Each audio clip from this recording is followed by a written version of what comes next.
Hi, this is Dennis with Second Chance Tackle. Today's star of the show on these pandemic projects is a Shimano.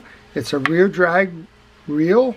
It is the Sidestab 2000, and this one was sent in with a group of reels, and I thought I would show you how to take this apart because we've had a lot of questions about how to service a rear drag reel lately. And we'll take it apart. We'll show you how to service it and how to get it out there fishing again. This one, like some of the others that came in, it's got a lot of surface dirt on it. You'll probably be able to see it here, pick that up. And it's kind of an indication that it probably hasn't been serviced in a while, but it does come off easy enough. Not quite sure where it's being fished. You can see it under the rotor here, on top of the rotor and under the spool and so on. But overall, it seems to be spinning okay. A little roughness I hear, but that's okay. This is a one stop on the anti-reverse. It's always coming back to your lever point here for the easy cast, so that as you toss the reel, you can flip this open and it will release the line. So we'll make sure all of that is in good stead as we go about taking this apart, cleaning it up. All right. This is the start of it. You remove the external pieces. This is a button push spool. There is no adjustment for the drag because there are no drags in the top here. The bail, you just want to make sure that it's tripping properly, and this one is. So you don't need to do anything other than put a little bit of oil onto where the seams are. That's probably where some of this is leaked out. You don't need to remove the spool or the quick release buttons or any of that stuff. But if you do, then you just need to put it back later. But unless this thing looked like it was not performing from a bail perspective on your basic tune-up, you don't need to do that. Next up, then, I'm going to remove the handle, which is a through screw handle. These Shimano's had a couple of different handle setups.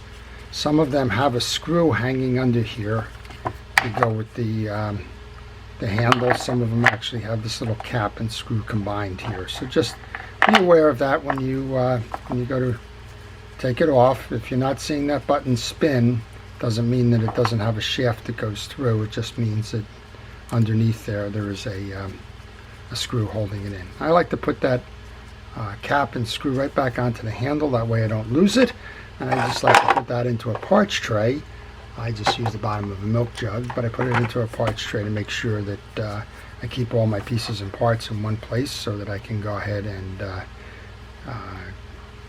find them when it's time to reassemble. Okay, so next off then would be the side plate, and I'm going to remove the rear drag assembly at this point, and that simply is taking the screw out and then unscrewing the cap until it comes off. It's pretty straightforward, and we'll take the assembly out in a moment. That's held in by a little C-clip here. You can see it goes, there's a point on each side if you look internally there. We'll take that out and we'll check the drag washer, but right now I want to take that side case off because that's where the gearing is, and that's usually what needs to be serviced the most on these reels.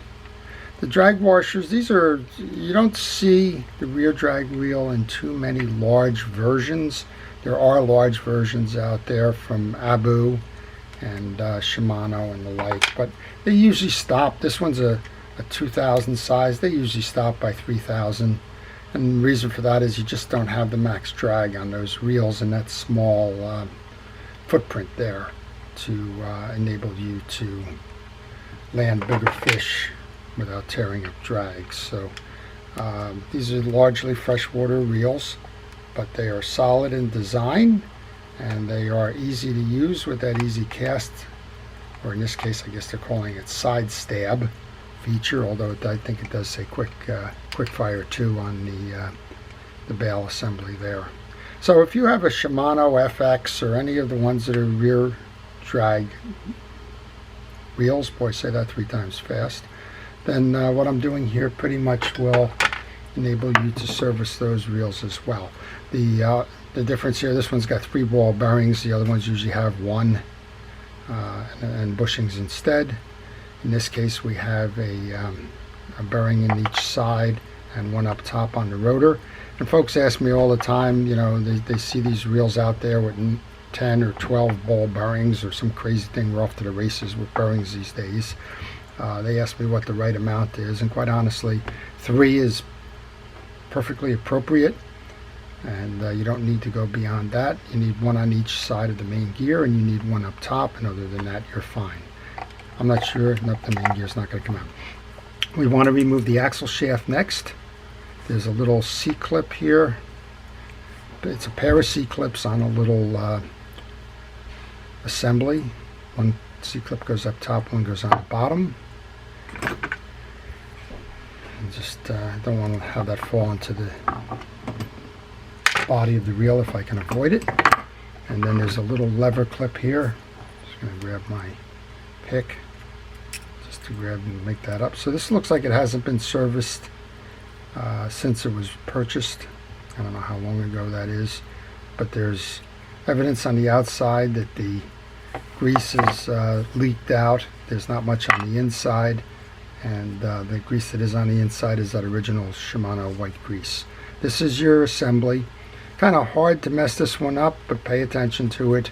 The U side goes down, and that is your little screw mounting hole there. All right, with that out, we can remove the axle shaft then, simply by pulling up. I'll leave that on the table with my side plate at the moment. And once we do that, we can remove the main gear, and then the other pieces that follow. So there is a crosswind block, put that right there. There's a crosswind gear. There's the second of those bearings. I'm just going to leave that in the case. And then there's the pinion gear assembly up top here. So next up then would be to remove the rotor. I can put those into my parts tray for now. To remove the rotor, there's a set screw that prevents that rotor nut from coming loose. And I'm just looking for my little Mitchell tool. That one usually fits this one. Yep. So this is nothing more than a 12mm socket. It's a Mitchell tool. It has 2 screwdrivers on the side. It facilitates repairing Mitchell reels, but it's a 12mm socket. So if you have a 12mm nut like we do here, it works perfectly fine. And I like it. It gives you a lot of leverage. We'll put that into the tray.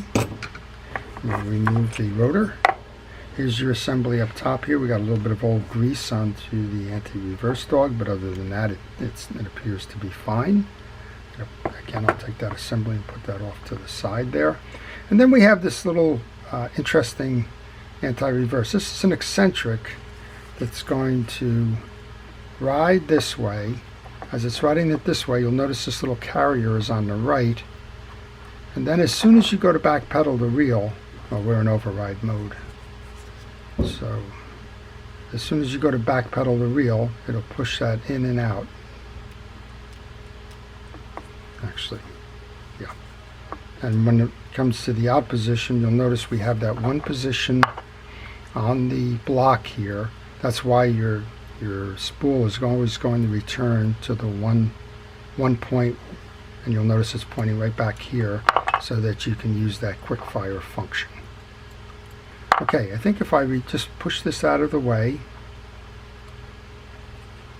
I can remove the shaft here. And that carrier came with that shaft.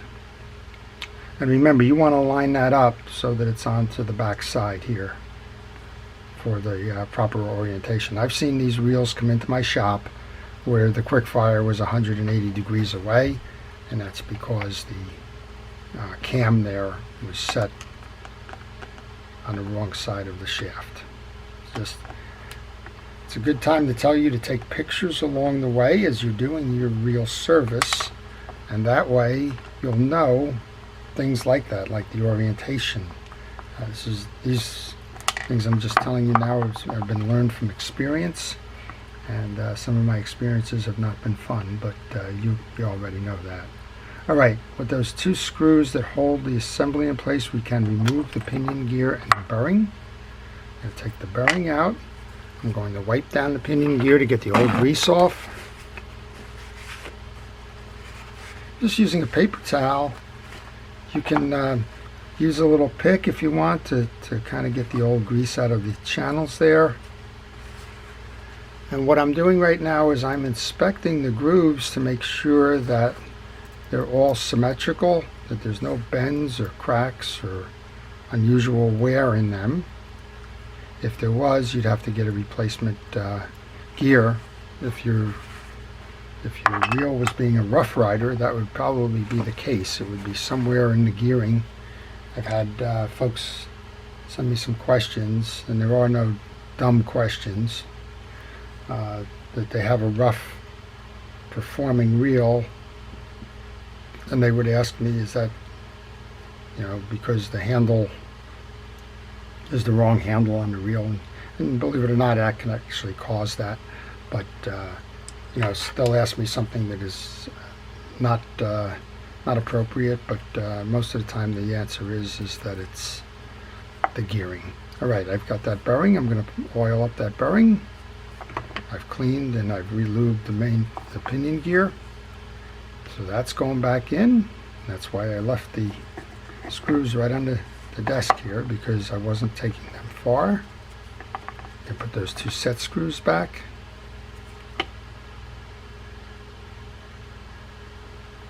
And that'll hold that pinion assembly in place.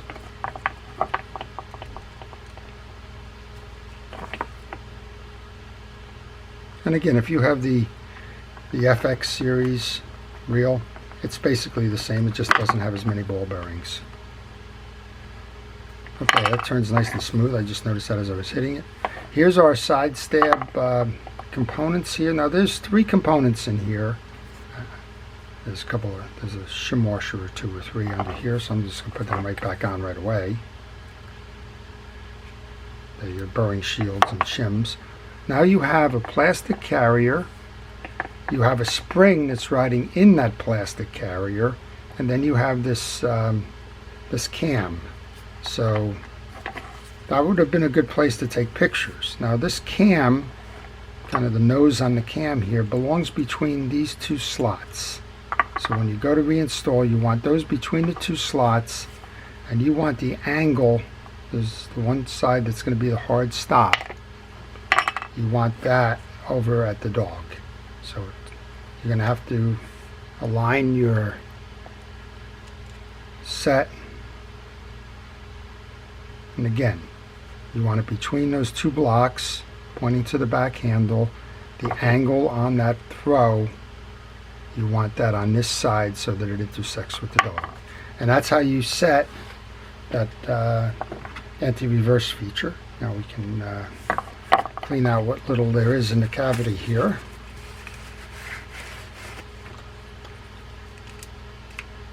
So there's a little tongue here that's going to be the trip on the mechanism. If you find you have a tongue and not the metal bar, then go ahead and throw some oil in there. It won't hurt it. Alright, we've got this set properly then. I'm going to go reinstall the top end.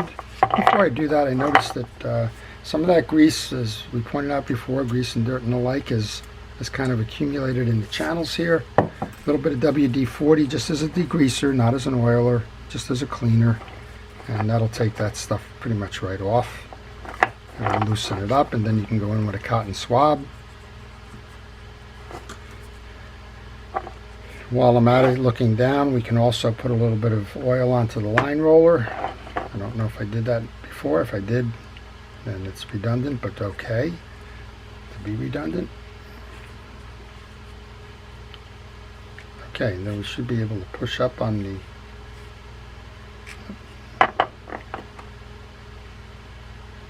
just checking.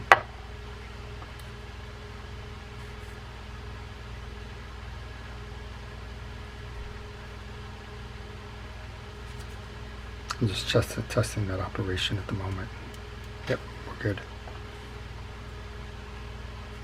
And since we have that set on that side, you want this quick fire also. When you go to install, you want that. You want everything lined up. So quick fire lever has to be to the back on this when you put that rotor on, like this.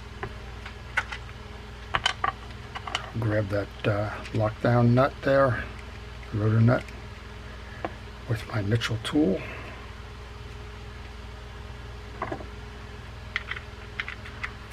Tighten that up. Get that little screw that holds our assembly down. Let's go ahead and put that down in lockdown mode there. Give it a spin to make sure it's doing what it should be doing, and it's spinning beautifully. So let's turn our attention then to the gear.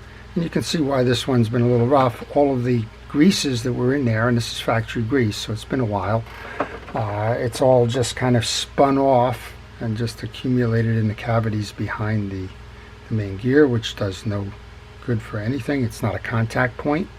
So you just want to clean it out, go through, check all the teeth, make sure that there's no chips, cracks, or otherwise. Same thing with the back gear. This one's going to drive the crosswind gear, so you better make sure that that one has got the same thing, no missing teeth or anything. And we'll do the same thing here we did on the pinion gear. We're going to grab some fishing reel grease. I'm using Penn Precision reel grease, but you can use any grease, including Shimano's. I'm sure Shimano would like you to use Shimano's, but here's the Penn grease that I use. And you want to get that on both the front drive and the back drive of the gear. Get a little bit onto what's going inside the bearings. Note you have a bearing shim seal here, so if it came off somewhere and you're wondering where those little pieces went, that's where they went, or that's where they go. I just got a message earlier. Somebody had opened up the case and lost the spring from a different reel, and I was having some trouble identifying where it went. That's why I say that without being sarcastic or comedic or anything. It's good to know where they go. Alright, so here we go with our crosswind gear then. I've lubed the back and the teeth. I've put that in, and now I'm going to lube the face. That's because the crosswind block is going to ride on that face.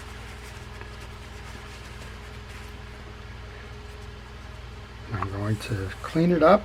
There's a little channel inside the crosswind block that we're going to go get some grease onto.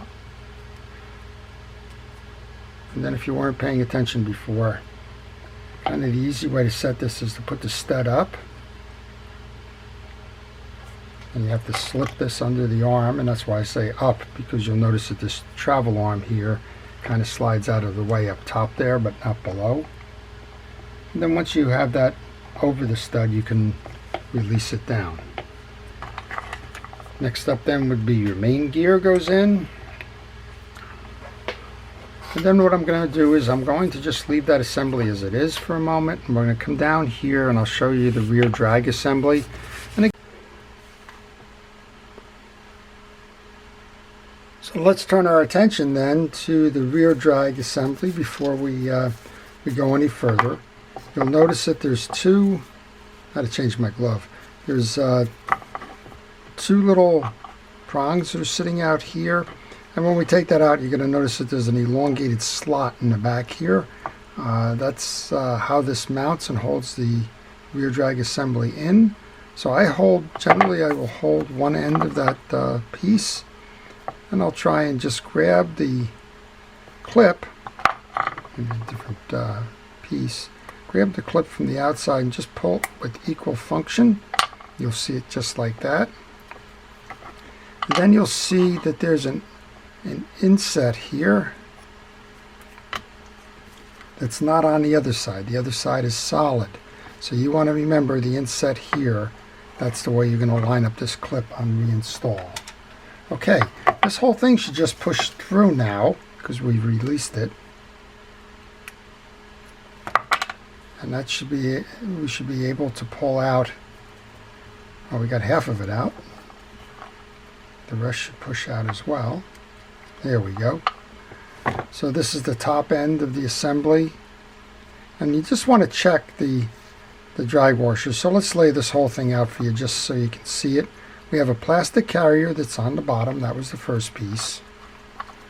Then we have a solid metal washer that sits in that carrier. Then we have a spring. And then we have an eared washer. Then the first hard washer, that's your first drag washer.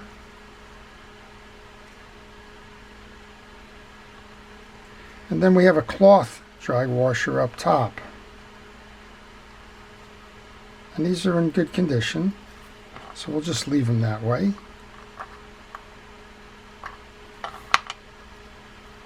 Now, this has got a lot of oil on it from what I've been doing above there, but the cloth washer can be oiled, and like I said, there's enough on there, we don't need to do anything with that at the moment. So that's how it's set up. Cloth washer, click mechanism, and carrier for your shaft. And you have your blue or hard washer. Then we have the eared washer, which is going to sit in the grooves. And then we have our setup here.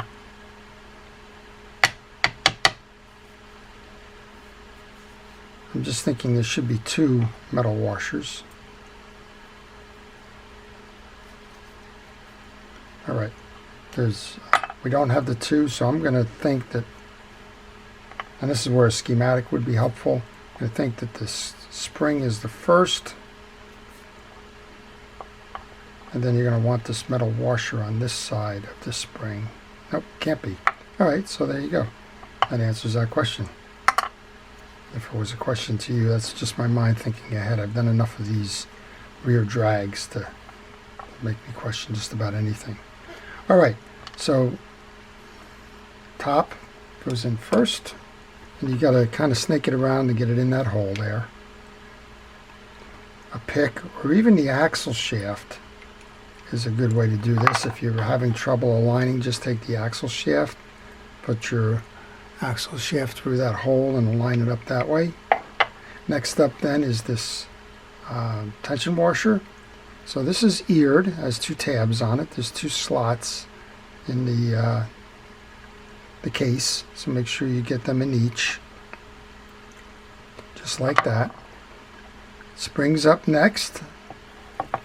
Spring, metal washer, plastic carrier. That's the way that goes. Again, if these were not in good condition, you could replace them just the same. If there wasn't so much oil on that cloth one, you could go back and put some oil on that. And now you're looking for that opening. Here's that that recess here that we were talking about. One side of the case does not have a recess, the other does. And now you're going to just look for your 2 opposing slots there. Here's one. And I like to get the one in and then kind of just work it around so that it snaps in like that. And essentially that is your, just get my block out of the way, that is your rear drag system. So you're just going to take your cap, I'm just going to get it started. I like to put the case on and do the other work before then. So now we'll take the axle shaft, we'll make sure it's clean. Probably have enough grease on this that I can do that. Just a very light coating of grease onto the shaft. Anything more than that, and when you go to install, that tolerance is so tight on your pinion gear that it's just going to scrape it off and it's going to sit on the top of the rotor, so there's no need for that. We're going to mesh this with the rear drive. You saw it's a rectangle shape on the bottom. We have the 2 slots here, which is where that clip is going to go. And so when you work this through, you're kind of multitasking here. And go through, you need to go through the bottom carrier here, and then you need to work this so that the axle shaft meets into the carrier that you saw below. Now you need the 2 slots on each side to align so that we can put that holding clip back in for your crossline block, and it goes in this way. And just put it over the crossline block and get it into the groove like that. And then you press down and pull in until your hole aligns here. If you're having trouble, these are tight tolerances as well. If you're having trouble, you're not in those slots, don't push it. Because if you push it, you're going to wind up bending these out, and then it becomes quite a problem to put them back in the right way. So you're going to have to straighten them out and do some other things. That's your lockdown screw for the piece. So we're going to go ahead and put that in. Essentially, that's the bottom of the reel now. So we have the reel case. We have a bearing in there. So we want to make sure that bearing gets oiled. I'm using Reel X, which is an aftermarket product. Let's put a little bit on the front. Just going to line this up. Should just sort of snap in there. It's tight all around. That's the important part that you're looking for. Then we have the 3 side plate screws. And those are all the same size, so it doesn't matter which hole they go in.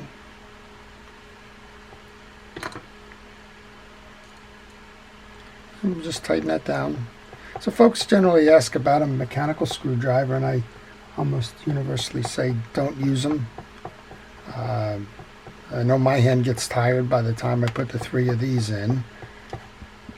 But the problem is you get these plastic and graphite cases, and those mechanical screwdrivers put a lot of torque out. And if you're not careful, you're going to bind the case or crack it if you over tighten.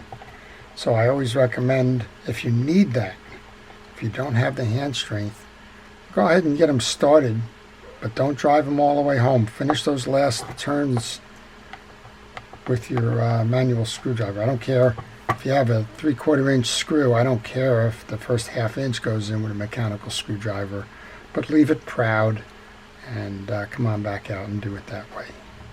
All right, now we'll just tighten up the bottom here. And we'll get our screw that holds that cap on. And it's simply a matter of just putting the handle back on, putting the spool back on, and giving it a spin. All right, remember we put that into the handle as a holding place, so it's a great little tip there. Put that screw back on.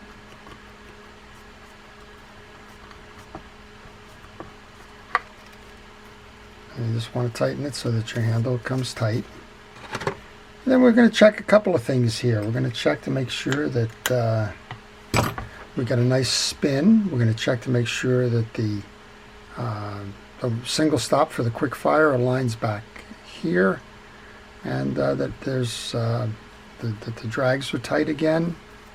And start by a spin. That's a nice spinning 3-ball bearing reel there. Let's go for the anti-reverse, right back to where it belongs. We have quite a bent bail wire here. This should be more arced in terms of a curve. This probably got hit against something, a pier wall or a boat rail or something that caused it to bend out. But as long as this thing is firing, I'm not going to touch that. I'm going to make a recommendation that if this gets worse, to either manually reform it. It should be more pulled out at this point and pushed over at that point. But if it was not firing, that would be the cause. It'd be too much tension because of the bent bail spring. At worst case, that may have to be replaced. But for now, we're just going to leave that. Okay, the spool, we want to just tighten our drag down. There you go. We're locked in on that spool, nice and tight. I'm going to back that off because I don't recommend storing a reel with the drags on. And that's it. That's your Shimano Sidestab 2000. It's a nice reel. It has line that needs to be replaced on it. We'll tell them about that as well. I don't recommend line last more than a year. And judging by the dust and dirt and stuff on this spool that's been there that long, you get UV damage, you get stretch in it from the fish you've been fighting. It just deteriorates over time. Line is cheap. That needs to be replaced as part of the annual service. So before I end this, I want to thank our first responders, our essential personnel, our law enforcement, and healthcare workers, and everybody who's been so generous with their own time trying to keep us all safe and healthy. Thank you for what it is that you do. If you like these videos, please indicate that. If you have a question on this reel or any other reel, it doesn't matter, and I can try and help you with it, then please leave the question in the comments. And finally, if you have a reel that needs to be serviced, whether it's broken and needs a repair or just a general tune-up like this one, and you're not comfortable doing it yourself, or you don't want to do it yourself, and you would like information on my repair services, then please send me a note on my email, and I will be happy to provide you with that information. So this is Dennis with Second Chance Tackle. Thank you for watching.